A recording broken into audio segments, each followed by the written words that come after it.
Isang maaliwalas na umaga nga pala sa ating lahat mga kaprobinsyano. Ngayon nga po pala yung 40 days ng namayapa naming tito. Kaya ito at abala nga tayo ngayong araw mga kaprobinsyano. Dahil tayo nga ang magluluto para sa pananghalian mamaya. Bali simple lang naman yung ating mga iluluto ngayong araw. At isa na nga itong kinuha naming mga laing na pinagtulungan na nga namin kuhanin itong aking bayaw. Mabuti na nga lang medyo marami din kami dito. Mas mabibilis ang paghahanda ng mga iluluto. At habang abala nga sila doon na nagbabalat ng laing, ito at abala rin kami sa paghahanda naman ng iba pang ilulutong ulam. Apat na simpleng putahe lang naman yung lulutuin namin dito mga kaprobinsyano. Adobong baboy, ginataang laing, pansit bihon at perinitong tilapia. Ito nga palang karning baboy na lulutuin natin 3 kilo. Simple lang naman yung paraan na gagawin kong pagluluto dito mga kaprobinsyano. Sasangkotsahin nga lang natin na mainam-inam ito sa bawang at sibuyas. Dahil alam nyo naman ang adobo, ilan lang naman ang mga sangkap na kailangan natin dito. Ito kasi ang pinaluluto ng aming tita. At habang tayo nga ay abala sa pagluluto mga kaprobinsyano, isingit nating mag-shoutout ng mga solid nating followers. Unang-una na nga pala dyan si JP Dizzy, Raymond Bulusan, Jeffrey Rivera, Lester Soriano, at sa kanyang pinsan na may birthday ngayon na si Limuel Soriano. Idagdag pa nga po natin si Renzel Angeles, Sir Randy Gumabon, belated happy birthday nga po pala kay Mark Luis Alibio, Sir Melchor Valencia, Jason Salonga, at kay Novi Garcia. Syempre, hindi natin kakalimutan si Sir Romel Deita, San Dizon, Jansen Palo, Jason Ramos Tan, kay Sir Gerald Chavez, at sa mabisang magluto raw ng tinumis na nanay ni Bro Abilino Basadre na si Nanay Remedios Basadre. Nakakatuwa nga at marami din pala tayong mga nanay na supporters. Shoutout na nga rin po pala sa Aguiron at Posadas family from Iloilo. Maraming salamat nga po pala mga kaprobinsyano sa pagsuporta ninyo sa ating munting page. Ito at mabalik na nga po tayo sa ating niluluto. Una nga nating natapos lutuin dyan ay yung adobong baboy. At dahil tanghali na nga rin, sabayan na nga yung ginawa nating pagluluto. Dito kasi sa kalan na ito ay niluluto natin itong pansit bihon. 2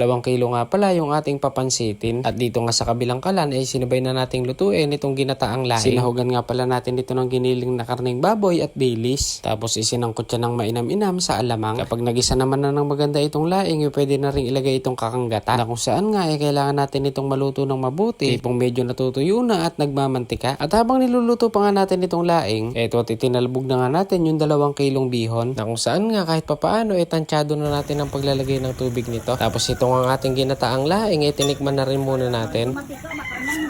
At dahil okay na nga ang lasa, ito't hinango na kaagad ni Amaing Super Mario. At itong ang ating pansit bihon goods na rin ang pagkalambot. Kaya ilalagay na natin itong ating ginisang gulay. Imimix lang naman natin ng mabuti ito mga kaprobinsyano. Ang sa ganun nga magbalanse ang lasa. Ayun no, simpleng pansit bihon napaka-goods na. At nung matapos na nga kaming magluto mga kaprobinsyano, ito at naghain na nga rin ng pagkain sa loob para naman sa mga nagdasal. Ay bilis nga ng araw mga kaprobinsyano. Hindi nga namin namalayan na 40 days na pala ngayon ng aming tito. Mabilis man lumipas ang mga araw, pero ang mga alaala niya hindi namin kaagad makakalimutan. Ito at saktong 12:00 nga mga kaprobinsyano pagkatapos magdasal, sabay-sabay na rin po kaming nananghalian dito sa labas. Wala naman pong masyadong bisita at kami-kami lang din pong magkakamag-anak. Nagkataon nga na may pasok ngayon mga kaprobinsyano kaya wala sila boss commander. Kahit papaano nga, kahit simple lang itong aming naging handa, importante nga nairaos ng maayos ang 40 days ng aming tito. O paano ba yun mga kaprobinsyano? Hanggang dito na lang po muna ang ating video. Hanggang sa muli.